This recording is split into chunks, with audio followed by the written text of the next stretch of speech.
Somalia's terrifying pirates have looted numerous ships. The world sees them as villains. But for the Somalians, they were heroes, their own Robin Hood. In this scenario, the most difficult task is to reach the ship, tie the rope, and climb. This attempt isn't always successful. The gangsters from the local Somalian clans were given weapons in exchange for their permission to dump waste there. This is known as guns for waste.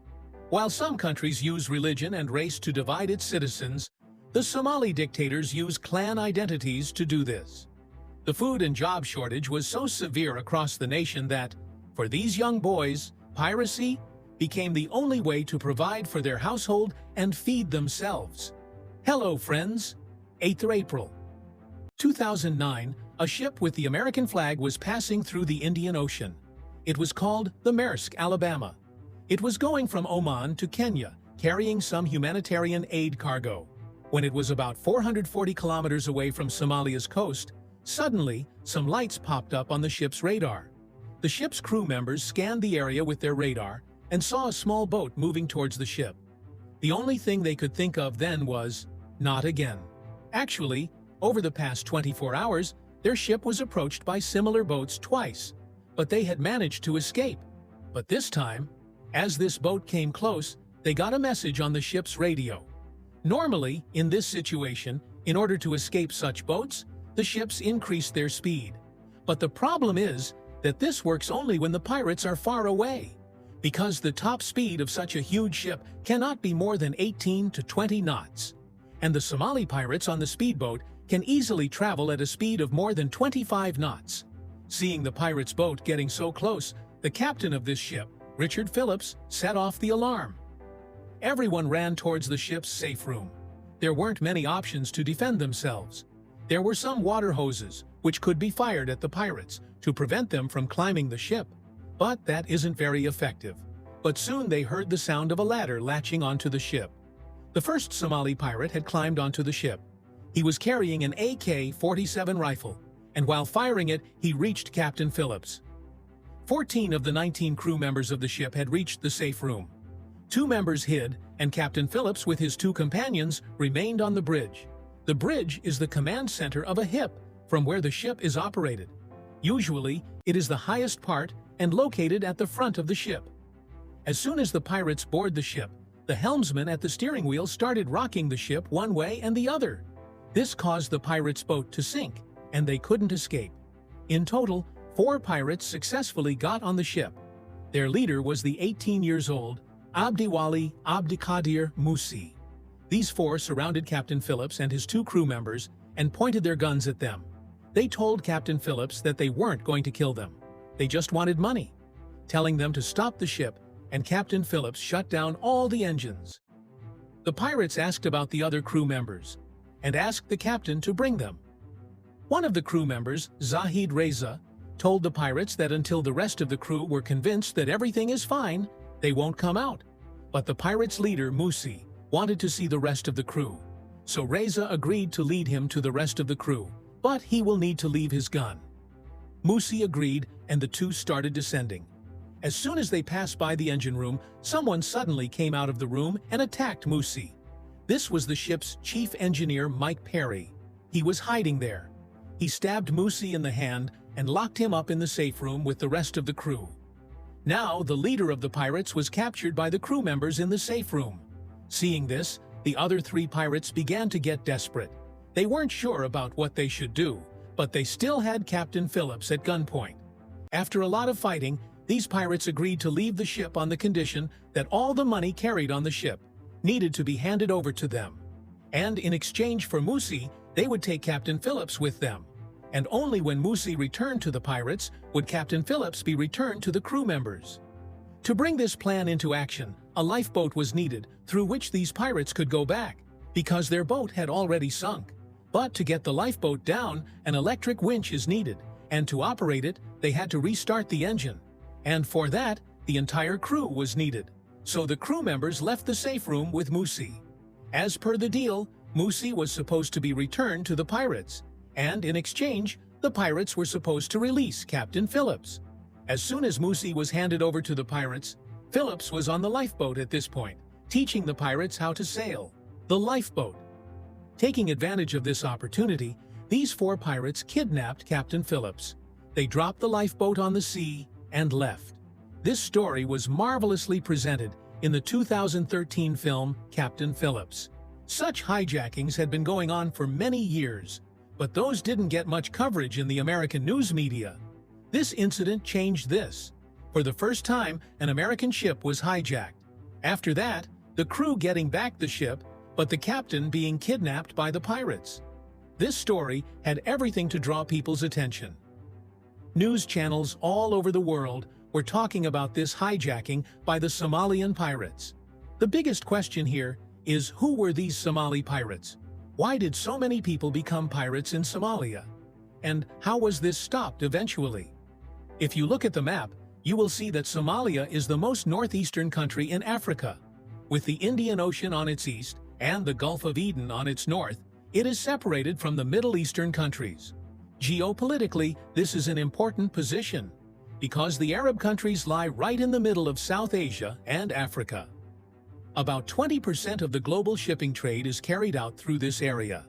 Now, historically speaking, northern Somalia was ruled by the British, and southern Somalia was ruled by Italy.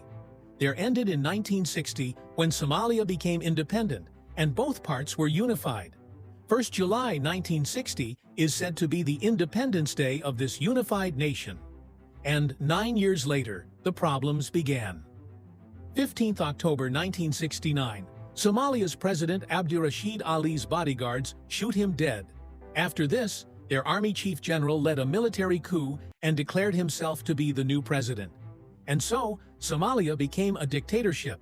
While some countries use religion and race to divide their citizens, Somalian dictators do use clans to divide them. In African countries, there are often multiple tribal clans. This is map of Somalian clans. There's clan-based discrimination in the country, leading to tension and violence. Eventually, this violence turned into a civil war. This civil war reached its peak on the 27th of January 1991, when rival clans came together to expel President Siad Barre from power. After this, Somalia's central government completely collapses. The clans fight each other to gain control of the country. At this point in time, northern Somalia chooses to be independent and declares itself to be a separate country called Somaliland.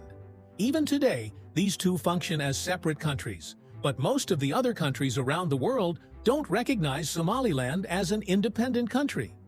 During 1991, due to the civil war, starvation, and disease, within a year, 350,000 people died in Somalia. This was the point where Somalian pirates emerged. Actually, the thing is, the sea near Somalia is a biodiverse and rich area in terms of marine life. You can see many beautiful coral reefs and many different types of fishes. In fact, the highest concentration of fishes is found on Somalia's coast, especially tuna, sardines, shrimps, and rays. With the increase in instability in the country, many foreign fishing vessels came here to take advantage of it. Foreigners started to illegally fish for tuna.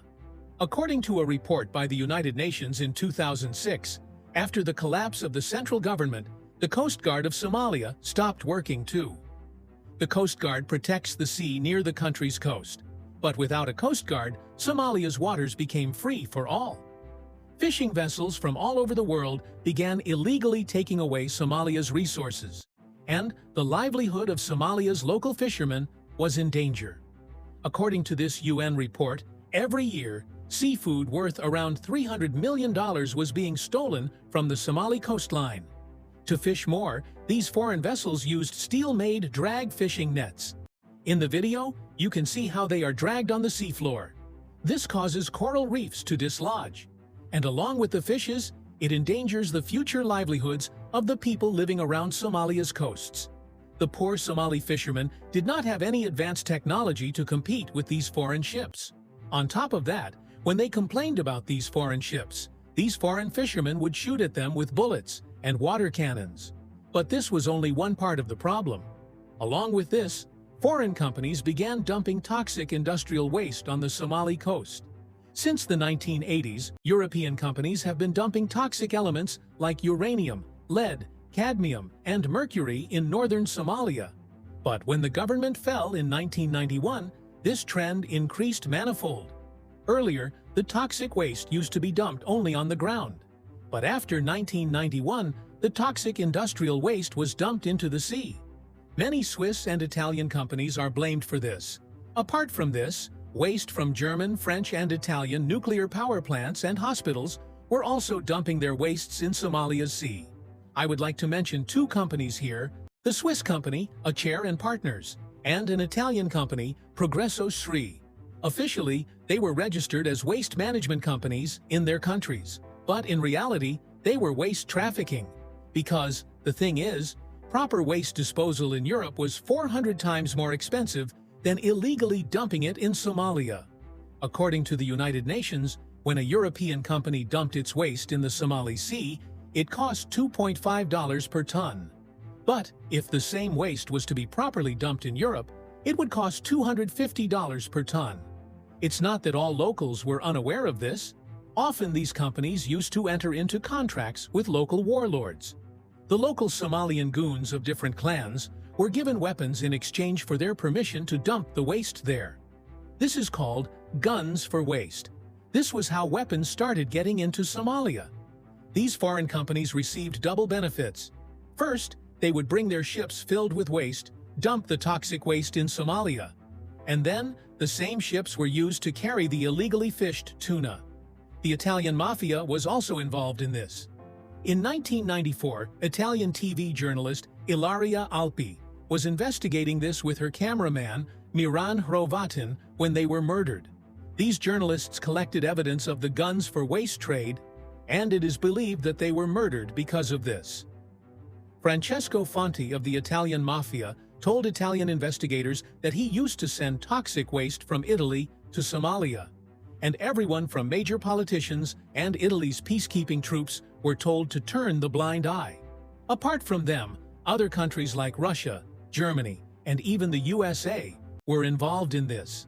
In December 2004, a terrible tsunami hit the Indian Ocean. Because of this tsunami, the toxic waste containers in the Somali waters broke, and the waste reached the Somali coast. The tsunami took the lives of some 150 people in Somalia, and poisoned the precious little water supply that people had here. Across many villages, people began to fall ill. They got acute respiratory infections, cough, bleeding gums and mouth, brain hemorrhages, and unusual rashes on the skin. In many cases, people even died.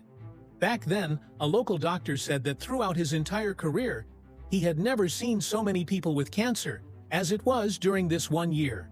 So from the perspective of a common Somali citizen, try to imagine the situation of what they went through. There was a civil war in the country, poverty and starvation, and on top of that, there weren't enough fish because of illegal fishing, and then all this toxic waste was killing them and their family. Obviously, Somalis, especially Somali fishermen, weren't happy to see this encroachment in their country. They took over the responsibility of protecting their country's waters and resources. Gradually, they started patrolling together. Whenever they spotted a foreign illegal fishing vessel, they would attack them. These groups of fishermen started calling themselves Coast Guards. Initially, these attacks were only to protect their rights, but as they realized that they could make money from this, the piracy started. These fishermen joined hands with the armed local goons and formed their groups like the Somali Coast Guards and National Volunteer Coast Guards. These groups hijacked foreign fishing vessels and brought them to the Somali coast and then asked for ransom to release the crew. Once they started getting money, the poor and troubled youth started making it their occupation, and thus they became Somalian pirates. During the early days, these pirates used their normal fishing boats, but once they started making good money, they bought speedboats, tracking devices, and better weapons. Piracy was more prominent in the Puntland area because the land there wasn't very suitable for agriculture. This is the northern tip of Somalia, but by 1997, it became challenging to catch the foreign fishing ships because they entered into protection contracts with the local warlords. They began hiring these local goons as armed guards on their decks and giving them anti-aircraft guns. These pirates then realized that they didn't need to limit themselves to the fishing vessels. There were big commercial cargo ships. They could be targeted, since they didn't have any armed weapons. And with this, they realized the real potential of piracy. By hijacking these bigger ships, they got more money and there'd be no security on board. The food and job shortages in the country were so severe that piracy became the only way for young boys to run their households and feed themselves. In the meanwhile, in 1998, this Somalian region, Puntland, declared itself autonomous, declaring itself to be an independent country. This gave the pirates more freedom, and this area became a safe haven for the pirates. From 2005 to 2012, it was called the Pirates' Capital, especially its city, Ale. Gradually, piracy turned into an organized industry. Gangs armed with weapons controlled them, and local boys were recruited for it. When these 16-year-old boys would hijack and bring back a lot of money, a large portion of it was taken by the gangs. These gangs started arming themselves with AK-47s to rocket launchers. Now it's also interesting to see how did these pirate hijackings actually work. After targeting a ship, the pirates moved towards it waving their weapons. They hoped that the crew would get scared of their weapons and stop their ship. But if the ship didn't stop, then often they fired into the air. Apart from the weapons, these pirates carried a rope ladder with hooks at the end. When they threw this ladder at the ship, the hook would get lodged and they could use it to get on the ship. Once they got on the ship, most crews didn't fight back because only the pirates had weapons. This was how the pirates hijacked such large ships. Everything happened within 30 minutes. The most difficult task in this scenario was to get close to the ship, hook the ladder, and climb. The attempts weren't always successful. The success rate of such hijackings is only 20 to 30%. But once they successfully hijacked a ship, they steered it to some friendly port in Somalia. There, guards and translators were called to look after the hostages. After this, they asked for a ransom. The ransom would be paid through London's and Dubai's banks and was delivered to the ship's deck using parachutes like a special delivery package. After receiving this money, the ship and the crew members would be released, and the pirates shared the ransom among themselves. Half of the money went to the pirates who hijacked the ship, 1/3 went to the investors who paid for the operation, and the remaining amount was distributed among the guards and translators who looked after the hostages. Additionally, some money is paid to the bank note checkers to check whether the cash paid to the pirates is fake. In many hijackings, some money is distributed to the poor and disabled people of the local community as charity. This is why, in many areas of Somalia, these pirates are seen as Robin Hood. Many hostages who were kidnapped said that generally they were treated well. The pirates treated them like average individuals, caught in a bigger game. As justification, the pirates also say that hijacking and asking for ransom for ships is a sort of legitimate tax because they don't have a central government to charge tax. That's why in Somalia's local language, the pirates call themselves Bada Dinta Bada, the saviors of the sea, or the Coast Guard. Gradually with time, it became an organized system in Somalia. There were organizers, recruiters, financiers, and mission commanders. Investors would even invest in these pirate organizations. They even had ground support, negotiators, and bankers. It became a proper business model. Because to work as a pirate, they needed boats, oil, weapons, and food. Often, the poor pirates did not have money for these, so they asked financiers and investors for money. According to a UN Nippon Foundation report from 2011, these financiers would give $30,000 to the pirate groups operating in the high seas and $10,000 to the pirates operating in the Gulf of Eden. By 2008, piracy had become so successful in Somalia that it became the country's #1 most productive industry. Within a year, it raked in $50 million. According to a BBC report, between 2005 and 2012, pirates hijacked ships in the Somali Peninsula and earned anywhere between $339 million to $413 million as ransom. The pirates would get $30,000 to $75,000 for each hijacking. and an additional bonus of $10,000 for the first pirate to board the ship. In 2011, the menace of the Somali pirates was at its peak. It is estimated that the global economy suffered a loss of $7 billion due to them. Some famous hijacks were like the hijack of the Saudi supertanker Sirius Star in November 2008. They had to pay a ransom of $3 million for its release. A ship, a supertanker named Sirius Star, that is the size of 3 aircraft carriers, is by far the largest yet hijacked. They are demanding a $3 million ransom to release the vessel and its crew. And one from March 2013 when the Greek tanker Smyrni was hijacked, which was released 10 months later on a $9.5 million ransom. These weren't fake money. This was the real amount given for the release of the hijacked ships and hostages. This money was usually paid by the private shipping companies that owned the ships. Some companies even started getting insurance known as the kidnap and ransom insurance. So in many cases, it was the insurance companies that paid the pirates. Apart from these, there were 1 or 2 cases where governments paid the ransom amounts. Friends, let's go back to Captain Phillips' story, which is probably the most interesting story in the history of Somali pirates. I had mentioned this at the beginning of the video, which is probably the most interesting story in the history of Somali pirates. I had mentioned this at the beginning of the video. Captain Phillips was kidnapped on a lifeboat. This lifeboat was dropped into the sea, and the pirates left with Captain Phillips, while the rest of the crew stood watching on the sea. The crew on the ship decided to follow the lifeboat, but the ship could travel much slower than the lifeboat. They sent some emergency signals too, to the nearest U.S. warship, the USS Bainbridge. It was about 500 kilometers away, and took 12 hours to get to them. 12 hours later, the warship reached the lifeboat carrying the pirates. Captain Phillips was still in the pirates' custody, so the USS Bainbridge kept following this lifeboat. Along with this, 2 more ships of the U.S. Navy, USS Halliburton and USS Boxer, began moving towards that direction. The original cargo ship, Maersk Alabama, was told to move towards Kenya, so that the rest of the crew could be safe. On the other hand, the U.S. Navy ships began negotiating with the pirates. The pirates demanded $2 million, threatening to kill Captain Phillips if they refused to pay. The pirates on the lifeboat pointed their weapons at Captain Phillips, tied up inside the craft. The pirates are demanding a $2 million ransom for the captain's release. The next day, around 2 a.m., while the pirates slept, Captain Phillips jumped into the water to escape. But the pirates woke up at the noise and started shooting. Captured again, he was back on the lifeboat. This continued for 3 days.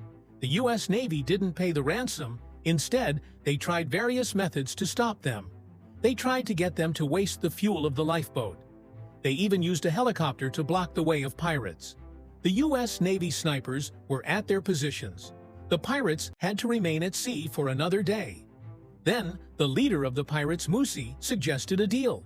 By this point, the wound in his hand was getting infected. So, Musi actually asked the U.S. Navy to help. A team of Navy SEALs approached the lifeboat, and Musi went with them. Musi's hand was then treated and was told to release Captain Phillips. When Musi went back, he told the other pirates to release Phillips, but the other pirates refused. Suddenly, there were strong winds, blowing the lifeboat closer to the U.S. Navy ship. The pirates reiterated that they'd kill Captain Phillips if their demands weren't met. The Navy snipers loaded their guns and shot dead 3 pirates at the first opportunity. Execute? Only Musi was left alive. And finally, Captain Phillips was rescued from the lifeboat.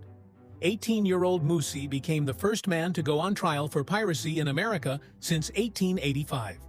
In 2011, he was sentenced to 33 years in prison, and to this day, Musi is serving his sentence in a U.S. jail. If all goes well, it is estimated that he will be released from jail in 2038. You can see one of his latest pictures. He has completed his graduation degree while he was in jail. To control Somalian pirates, in 2009, America, along with other countries, launched an international naval mission, Task Force 151. Similarly, the European Union and NATO have also launched a counter-piracy mission. Meanwhile, China, Russia, and India started sending their warships to deal with the pirates.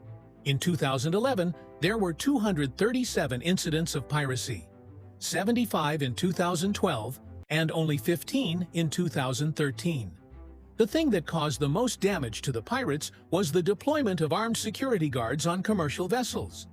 When these armed security guards started protecting cargo ships too, it became challenging for the pirates to hijack any vessel.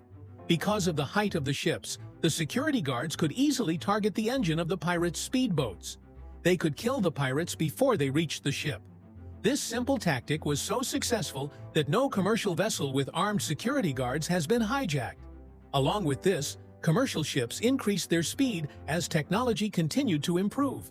They installed barbed wires on the lower decks, secure safe rooms for the crew, foam machines, high-powered water cannons, as well as sonic devices on the vessels. Using these, it became easier to stop the pirates. With this, some Somalian clans started distancing themselves from pirating activities, because once some of the pirates got rich, they started buying expensive luxury cars and got involved with drugs. The traditional order of Somalia's culture started getting disrupted. From 2017 to 2023, these incidents became so rare that there was no successful hijack of any cargo ship. During this time, 20 warships from 14 countries were patrolling these areas, which ended the pirate attacks almost completely. And then the Hamas-Israel war began in 2023. For this, the U.S. Navy ships that were patrolling this area diverted their focus towards Yemen's Houthi rebels. Somali pirates saw this as yet another chance, and on the 14th of December 2023, after so many years, a cargo vessel MV Rowan was hijacked. In March 2024, the hostages of this hijacking were rescued by the Indian Navy. After a 40-hour operation, 35 pirates surrendered. On March 23rd, these pirates were brought to Mumbai and handed over to the Mumbai police for prosecution. But the incidents aren't over yet. On March 12, 2024, a Bangladeshi ship was hijacked, which was released a month later after paying a ransom of $5 million. In November 2024, the pirates hijacked a Chinese fishing ship. And here, interestingly, the security guards on this ship joined the Somali pirates and helped them in the hijacking. They demanded $10 million as the ransom to release this ship. But after negotiations, they settled for $2 million. And after paying this amount, this ship was released only 2 months ago. Overall, this issue isn't as simple as it seems. Considering the history of Somalia, you can get an idea of what the Somali people think about this. When a Somali news website surveyed the people, it was found that about 70% of Somali people support piracy as a form of national defense. In an interview with the Pulitzer Center, a pirate said that those people should be labeled pirates who illegally enter the Somalian waters. The ships that stole fish from Somalia and dumped toxic waste on the Somali people. It is easy for other countries to control pirates, but the toxic and nuclear waste dumped in Somalia's waters, no one has bothered to clean it up, nor has Somalia been given any sort of compensation for this. International organizations say that the root cause of this piracy is poverty and unemployment. The places that see the most instances of illegal, unreported, and unregulated fishing have the most number of pirates. A similar story is playing out in Nigeria. The Gulf of Guinea has become a new hotspot for pirates. Here, Nigerian pirates loot oil tankers. The Niger Delta in Nigeria is called Oil Rivers because a large quantity of oil is produced here. Big multinational companies make billions of dollars from this oil, but the people living here feel that the oil is taken from their land, and let alone any profit, their environment is being destroyed. Because of this, there's an uprise in diseases like cancer. They are the ones to bear it. The locals, fed up with this, destroyed the oil pipelines, kidnapped the workers of the oil company, and started looting the oil tankers in the sea. But injustice from one side cannot be the answer to the injustice from the other side. We should not forget that most of the pirates are not poor, helpless people. They are the local gangsters. So finally, I would like to leave you with this quote. Revolting against injustice is a sign of humanity. But if revolution takes the form of more injustice, then it becomes useless. Thank you very much.